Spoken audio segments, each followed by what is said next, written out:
তো কেমন হবে যদি আপনি দেখেন আপনার অফিসে ওঠার যে লিফটটি রয়েছে সেটি আপনার অফিসে ওঠার কোনো লিফটই নয়, বরং এটি অন্য দুনিয়ায় ঢোকার একটি মাধ্যম। এবং যদি কেউ ভুল করে সেই দুনিয়ায় ঢুকে পড়ে তাহলে সে আর কখনোই বর্তমান দুনিয়ায় ফেরত আসতে পারবে না। এবং যদি আপনি ভুলবশত সেই লিফটে উঠে পড়েন তাহলে আপনার অজান্তেই এমন একটি হাত আপনার কাছে এসে পৌঁছবে যে এক টানেই আপনাকে সেই দুনিয়ার বাসিন্দা করে নেবে। সত্যি ঘটনার অবলম্বনে নির্মিত এমনই একটি হরর সিনেমা 2023 সালে মুক্তি পায়। আর এই সিনেমাটিকে পরিচালনা করেছেন পরিচালক রেবেকা ম্যাককেন্ড্রি। এন্ড এই সিনেমাটি বাকি 5টা সিনেমা থেকে সম্পূর্ণ আলাদা, কারণ এই সিনেমাতে রয়েছে কিছু দুর্দান্ত mature content and proper horror content নিয়ে যদি আপনার কোনো ডাউট থেকে থাকে, আই হোপ এই সিনেমাটি দেখার পর আপনার সবকিছুই ক্লিয়ার হয়ে যাবে। এন্ড এই সিনেমাটি নেটফ্লিক্সের একটি ডকুমেন্টারির উপর বেস করে বানানো হয়েছে। সো আর বকবক না করে চলুন শুরু করার আগে, হে গাইস, আমি Parvez, welcome to my channel. And এই ভিডিওতে আমি 2023 সালের একটি হরর সিনেমা যেটির নাম হচ্ছে দ্য এলিভেটর গেম সেটিকে সম্পূর্ণ এক্সপ্লেন করব। গল্পের শুরুতে আমরা একটি মেয়েকে একটি লিফটের ভিতরে দেখতে পাই এবং যার নাম হচ্ছে বেকি কটন। এবং সেই বেকি নামের মেয়েটিকে দেখে বোঝা যাচ্ছে যে লিফটে করে সে একটি ফ্লোরে যাওয়ার উদ্দেশ্যে ভিতরে ঢুকে পড়েছে এবং যার হাতে আমরা একটি কাগজ লক্ষ্য করতে পারি যেখানে কিছু নাম্বারস লেখা রয়েছে, অর্থাৎ সেগুলোকে দেখে বোঝাই যাচ্ছে যে সেগুলো সেই বিল্ডিং এর বিভিন্ন ফ্লোরের নাম্বার। তবে সেই মেয়েটার উদ্দেশ্যটাই বা কি, সে এতগুলো ফ্লোরে কেনই বা যাবে? ওয়েল, আমরা তখন জানতে পারি যে আসলে এটি একটি খেলা, অর্থাৎ এটি লিফটের একটি গেম। মানে ইন্টারনেটে ভাইরাল হয়ে গিয়েছে যে এই লিফটের মাধ্যমে একটি গেম খেলা যায় যেটি জীবন মৃত্যুর খেলা এবং এই লিফটের মাধ্যমে অন্য একটি দুনিয়ায় ঢুকে পড়া যায়। সো সেই মেয়েটি তার খেলাটি স্টার্ট করে দেয়, মানে তাকে সেই লিফটের প্রথম ফ্লোরে নাম্বার টিপতে হবে এবং সেই কাগজটিতে যেভাবে লেখা রয়েছে ঠিক সেভাবেই সেই ফ্লোরে সে পৌঁছে যায়। আর যখনই সে 5ম তলায় এসে পৌঁছায় তার চোখ দুটো সে বন্ধ করে রেখেছিল, কারণ গেমের রুলস অনুযায়ী তাকে এই ফ্লোরে আসার পর তার নিজের চোখটি বন্ধ রাখতে হবে। তবে কিছুক্ষণের মধ্যে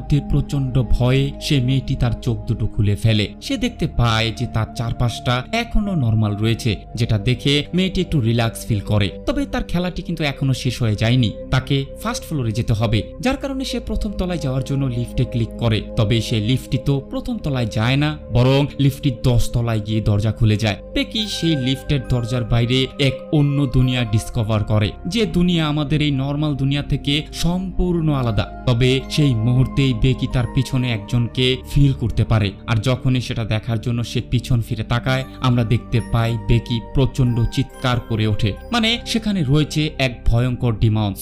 আর এখন বেকির সাথে কি ঘটে গেছে হয়তোবা আমরা এতক্ষণে বুঝে গিয়েছি। এই এলিভেটর গেমটা ইন্টারনেটে ভাইরাল হয়ে গিয়েছিল, যার কারণে বহু মানুষ ভাইরাল হওয়ার জন্য এই খেলাটা খেলতে চাইতো। আমরা সেখানে রিয়ান নামের একজন ছেলেকে দেখতে পাই এবং একটি গ্রুপও দেখতে পাই যারা সেই ভাইরাল হওয়ার খেলাটা খেলতে চায়। আসলে তাদের রয়েছে একটি ইউটিউব চ্যানেল যেটিতে তারা নিত্য নতুন ভিডিও পাবলিশ করে বেড়ায় এবং একই সাথে তাদের ভাইরাল হওয়ার খিদেও তো পেটে রয়ে গেছে, যার কারণে তারা চলে যায় সেই অ্যাপার্টমেন্টের কাছে যেখানে তারা সেই এলিভেটর গেমটি খেলবে। তবে সেই দিনটি হলিডে থাকার কারণে সেখানে সকল কিছুই বন্ধ রয়েছে, মানে অফিস থেকে শুরু করে সবকিছুই বন্ধ, যেখানে তারা একটি মানুষও দেখতে পায় না। তারা সবাই ভিতরে ঢুকে পড়েছে। তারা তাদের সাথে থাকা ক্যামেরাগুলোকে সেট আপ করে নেয় এবং তারা একে একে তাদের নিজেদের ইন্টারভিউ নেওয়া শুরু করে, মানে তাদের ইউটিউব চ্যানেলের জন্য তারা ভিডিও মেক করা শুরু করে। তাদের মধ্যে থাকা একজন সেই গেমটির রুলস গুলোকে তাদের সবাইকে বলছিল, মানে সেই রুলস গুলোকে মেনে যদি সেই গেমটি না খেলা হয় তাহলে সেই ডেমন্স লাল দুনিয়া থেকে তাদের দুনিয়া এসে পড়বে। মানে সেই গেমের ভিতরে যেই মনস্টারটি রয়েছে সেই ডেমন্সটি রেড এরিয়াতে বসবাস করে, মানে আমরা যেটিকে বলতে পারি লাল দুনিয়া। এবং এমনটাও বলা হয় যদি সেই গেমের রুলস কেউ ব্রেক করে তাহলে সে চিরজীবনের মতো সেই লাল দুনিয়ার বাসিন্দা হয়ে যায়, মানে সে চাইলেও আর এই নর্মাল দুনিয়াতে ব্যাক করতে পারবে না। যাই হোক, তারা একে একে খেলা শুরু করে দেয়। ক্রিস তার সাথে একজন বন্ধু এবং তার সাথে আরো একজন ক্যামেরাম্যানকে নিয়ে সেই লিফটের ভিতরে ঢুকে পড়ে যেখানে তারা লাইভ ব্রডকাস্টিং করছিল এবং নিচে তাদের কিছু বন্ধু রয়ে গেছে যারা পুরো ব্যাপারটিকে মনিটরিং করছে। যাই হোক, সেই গেমটির রুলস অনুযায়ী তাদের প্রথমেই 4th ফ্লোরে যেতে হবে এবং তারপর তাদের 2nd ফ্লোর এবং তারপর তাদের 6th ফ্লোর এবং আবারও তাদের 2nd ফ্লোরে আসতে হবে এবং তারপর তাদের 10th ফ্লোরে যেতে হবে এবং তারপরেই তাদের 5th ফ্লোরে এসে পড়তে হবে এন্ড যেখানে প্রত্যেকের চোখ বন্ধ রাখতে হবে এন্ড ফাইনালি তারা 1st ফ্লোরে চলে আসতে পারবে। তারা তাদের খেলাটা স্টার্ট করে দেয়। তাদের সাথে থাকা সে বন্ধুরাও তাদের মনিটরিং করা শুরু করেছে। তারা একে একে সেই ফ্লোরগুলোতে যাওয়া শুরু করে এবং যখনই তারা 5th ফ্লোরে এসে পৌঁছায় তখনই তারা নিজেদের চোখ বন্ধ করে নেয়। আর যখনই তারা ফিল করতে পারে যে লাইটগুলো ব্লিঙ্ক করছে তারা প্রত্যেকেই ভয় পেয়ে যায়। তবে খুব দ্রুতই সেই পরিবেশটা আবারও আগের মতো নর্মাল হয়ে যায় এবং তারপর তাদের খেলাটা শেষ করতে হলে 1st ফ্লোরে চলে আসতে হবে। তবে যখনই তারা 1st ফ্লোরে ক্লিক করে সেই লিফটটি 1st ফ্লোরে আর যায় না, বরং সেটি 10th ফ্লোরে যাওয়া শুরু করে দেয়। মানে সেই ডেমনসটি যেই লাল দুনিয়ায় থাকে তারা প্রত্যেকেই ভয় পেয়ে যায় এবং তারা মনে করতে থাকে হয়তোবা তারা আর বেঁচে ফিরতে পারবে না। তবে যখনই সেই ফ্লোর মানে সেই ডেমনসটি যেখানে রয়েছে সেই ফ্লোরে তাদের লিফটটি এসে যখন পৌঁছায় তারা সবকিছু নর্মাল দেখতে পায়। মানে একজন লোক সেই লিফটটিতে ওঠার জন্য সেই লিফটে কল দিয়েছিল আর এখন তারা ফাইনালি নিচে চলে এসেছে। তাদের সাথে থাকা সেই ক্রিস নামের ছেলেটি এই বিষয়টা নিয়ে খুবই মজা শুরু করে দেয়। মানে সেই ডেমনসটির ব্যাপারে সে একদমই বিশ্বাস করতে চাইছে না। যাই হোক তারা নিজেদের মধ্যে ঝগড়া শুরু করে দেয়। আমরা জানতে পারি যে সেই রিয়ান নামের ছেলেটি এখানে আসার একটি কারণও রয়েছে। মানে গল্পের শুরুতেই আমরা যে মেয়েটিকে দেখেছি অর্থাৎ বেকি, সে রিয়ানের আপন বোন আর যে তার বোনকে খুবই ভালোবাসতো এবং সে জানতে চায় যে তার বোন কিভাবেই বা সেই স্থান থেকে উধাও হয়ে গিয়েছিল। তবে অতিরিক্ত শাউট করার কারণে সেই স্থানের সিকিউরিটি গার্ড তাদের প্রত্যেককে সেই স্থান থেকে বের করে দেয় এবং তারা যে যার বাড়ি চলে যায়। লিফটের ভিতর যে মেয়েটি উঠেছিল অর্থাৎ যার নাম হচ্ছে ক্লোই, সে যখন তার বাড়ি এসে পৌঁছায় সে তার বাড়িতে একটি মিউজিকের শব্দ শুনতে পায় আর যে শব্দটি ছিল হুবহু সেই লিফটের মিউজিকের শব্দের মতো। অন্যদিকে আমরা ক্রিসকে দেখতে পাই, সে ক্লোইকে কল করেছে তবে নেটওয়ার্ক তো খুবই দুর্বল থাকায় তারা কিছুই শুনতে পায় না। আর সেই মুহূর্তেই ক্রিস দেখতে পায় যে তার চারপাশটা লাল হয়ে যাচ্ছে এবং সে অনুভব করছে যে তার পিছনে হয়তোবা কেউ রয়েছে। আসলে সেখানে সেই ডেমনসটি এসে পড়েছে যেটি সেই লিফটের ভিতরে লাল দুনিয়ায় থাকতো। সে ক্রিসকে সেখানেই হত্যা করে ফেলে এবং সে তার আত্মাকে নিয়ে সেখান থেকে চলে যায়। আসলে অতিরিক্ত ফান কখনই কারো জীবনে মঙ্গল বয়ে আনে না। যেখানে আমরা দেখেছিলাম ক্রিস সেই মনস্টারকে নিয়ে ব্যঙ্গ করছিল আর যেটির চড়া দাম তাকে জীবন দিয়ে দিতে হলো। অন্যদিকে আমরা রিয়ানকে দেখতে পাই, তার বোনের এরকম আচমকাই গায়েব হয়ে যাওয়া সে একদমই মেনে নিতে পারছে না। সে ডিসাইড করে যে সে লাল দুনিয়ায় সে পৌঁছবে তার বোনকে খোঁজার জন্য এবং একই সাথে সে বুঝে গিয়েছে তার কোনো বন্ধু তার সাথে যাবে না, যার কারণে সে একাই রওনা করবে বলে ডিসাইড করে নেয়। সেই গেমের রুলস অনুযায়ী সে লিফটের ভিতরে ঢুকে পড়ে এবং প্রত্যেকটা স্টেপ পার করার পর সে ফাইনালি পৌঁছে যায় সেই লাল দুনিয়ায়।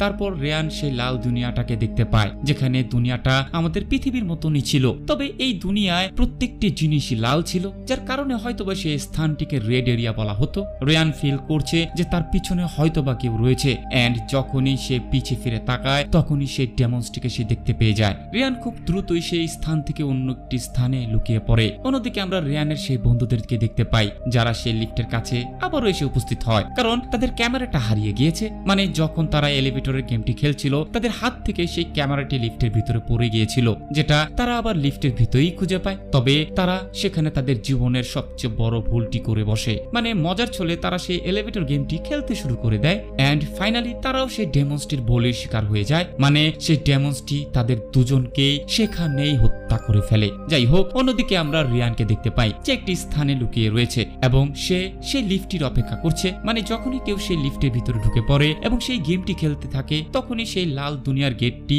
ওপেন হয়ে যায় এবং রিয়ান দেখতে পায় সেই ডেমনসটি তাদের দুনিয়ায় প্রবেশ করে ফেলেছে। আর এখনই রিয়ানকে সেখান থেকে পালাতে হবে, কারণ সেই ডেমনসটি যদি আবারও চলে আসে রিয়ান বিপদে পড়ে যাবে। রিয়ান সে লিফটে চড়ে বসে এবং সেই ক্যামেরাটিও সে পেয়ে যায় আর যে ক্যামেরাটিতে সেই ডেমনসটির হত্যাকাণ্ডের ভিডিও ফুটেজ রয়েছে। রিয়ান সেই স্থান থেকে বেরোনোর পর ক্লোই নামের সেই মেয়েটিকে খুব দ্রুতই সে কল করে এবং তাকে বলে যে তাদের সবার জীবন খুব বড় বিপদের মধ্যে রয়েছে, সেজন্য খুব দ্রুতই তার সাথে দেখা করে। যাই হোক, ক্লোই চলে আসে রেহানের সাথে দেখা করতে। তার সাথে তার আরো একজন বন্ধু সেখানে চলে আসে যে সেখানে লবণ দিয়ে একটি সার্কেল এঁকে দেয় এবং তাদেরকে জানায় যে কোনো খারাপ আত্মা তাদের এই সার্কেলের ভিতরে প্রবেশ করতে পারবে না। তারা সবাই মিলে যে ভুলটা করেছে তাদের সেই ভুলটা শুধরাতে হবে। মানে তারা লাল দুনিয়ার দরজাটা ওপেন করেছে, তাদের সেই দরজাটা ক্লোজ করতে হবে, তা না হলে সেই ডেমনসটি তাদের প্রত্যেককেই সেখানে হত্যা করে ফেলবে। ক্লোই তাদেরকে জানায় সে এলিভেটর গেম সম্পর্কে সোশ্যাল মিডিয়ায় প্রচুর ঘাটাঘাটি করেছে এবং যেখানে সে ডেমনসটির ব্যাপারে অনেক কিছু জানতে পেরে গেছে।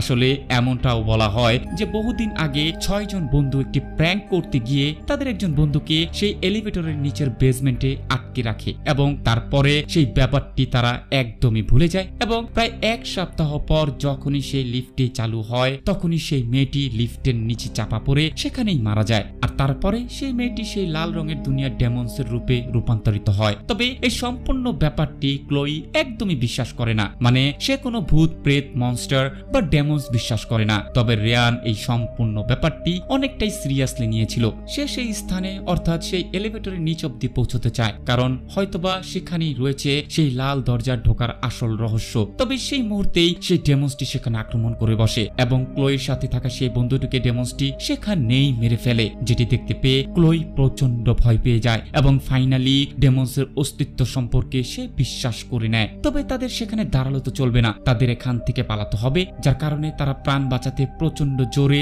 দৌড়ানো শুরু করে। তারা চলে আসে সেই লিফটের ভেতর এবং তারা আবারও সেই খেলাটা শুরু করে দেয়। তারা এক একটা স্টেপ পার করার পর যখন তারা সেই 10th ফ্লোরে এসে পৌঁছায় তখনই রেয়ান তার বোন অর্থাৎ বেকিকে সেখানে দেখতে পায় এবং সে তার দিকে এগোতে থাকে। তবে সাথে থাকা ক্লোই বুঝতে পেরে যায় যে সেই মনস্টারটি রেয়ানকে হিপনোটাইজ করে ফেলেছে, যার কারণে সে তাকে জোর করে সেই লিফটের ভিতরে ঢুকিয়ে ফেলে এবং তারা ফার্স্ট ফ্লোরের উদ্দেশ্যে রওনা করে। তবে তাদের লিফটটি ফার্স্ট ফ্লোরেতে যায় না, বরং তাদের লিফটটি 5th ফ্লোরে এসে দাঁড়িয়ে যায়, আর যেখানে তারা চাইলেও এখন চোখ খুলে রাখতে পারবে না। প্রচন্ড ভয় পেয়ে ক্লোই যখনই তার চোখ খুলতে যায় ঠিক তখনই সেই মনস্টারটি তাকে সেখানেই মেরে ফেলে এবং তারপর বাকি থাকে সেই মানুষটি অর্থাৎ রেয়ান। তাকে সেই ডেমন্সটি সাথে নিয়ে যায় এবং এক্স্যাক্টলি তার সাথে কি ঘটেছিল সেটা এই সিনেমাতে দেখানো হয়নি। রেয়ান আদৌ কি বেঁচে রয়েছে নাকি ডেমন্সটি চিরস্থায়ী তার সাথে বাসিন্দা করে নিয়েছে। আর সেই দিনের পর আমরা সেখানে আরো একটি মেয়েকে দেখতে পাই যে সেই গেমটি খেলতে সে লিফটের ভিতরে ঢুকে পড়েছে এবং সে তার সোশ্যাল প্ল্যাটফর্মে সেই মানুষদের ব্যাপারে জানায় যারা এই এলিভেটর গেম খেলতে গিয়ে চিরকালের মতো সেখানেই গায়েব হয়ে গিয়েছিল। আর এখন সেই মেয়েটি সেই গেমটি খেলাই স্টার্ট করে দেয়। আর তখনই আমরা ডেমন্সটির হাত দেখতে পাই, আর যেখানে আমরা বুঝে যাই যে এই মেয়েটি খুব দ্রুতই সেই ডেমন্সটির লাল দুনিয়ার সদস্য হতে চলেছে। এন্ড আই হোপ আপনাদের এই সিনেমার গল্পটি ভালো লেগেছে। আপনি চাইলে আমার সোশ্যাল মিডিয়াগুলো ফলো করতে পারেন। এন্ড এই সিনেমাটি কেমন লেগেছে অবশ্যই কমেন্ট করতে একদমই ভুলবেন না, কারণ আমি আপনাদের প্রতিটি কমেন্টই পড়ি। আপনাদের সাথে আমার দেখা হচ্ছে পরের কোনো ভিডিওতে। ভালো থাকবেন ততক্ষণ। Take care and tata.